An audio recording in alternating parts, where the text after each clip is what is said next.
always helps. I think especially having the 6-inch zimmer down here, if it's an ankle, that really helps. The orthoglass, I think the problem is inherent in the orthoglass, not necessarily in who's doing it. I mean, it's hard to put on orthoglass well.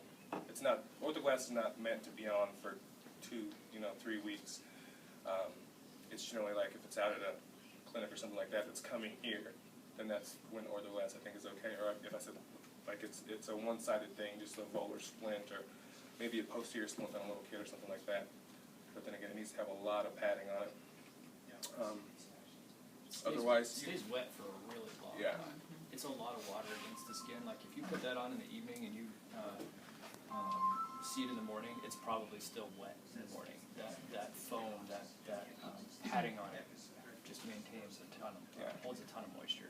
So that's another thing that's just not good for. Yeah, and when we do an arm, I'll show you one of the pitfalls of orthoglass that we see a lot. Another thing is there should never be any plaster touching the skin. I mean, with just a little bit of motion, some of those plaster edges can get really sharp, and a little bit of motion will give them an abrasion. It'll turn into an ulcer really quick. Can we burn them? Yes. Oh yeah, definitely. So ultimately, I mean, I stepped down a little late on this. You wanted to start using plaster instead of ortho? No. Ideally, yeah. Well, you're not for the techs though. ED techs and nurses, no. Yeah. Oh. Well, okay. If possible. A lot better at plaster than I am. Love to get there with that one, but it's right for now. I mean, that's the thing is that I think right now, like, our guys are only supposed to use orthoglass. Okay. And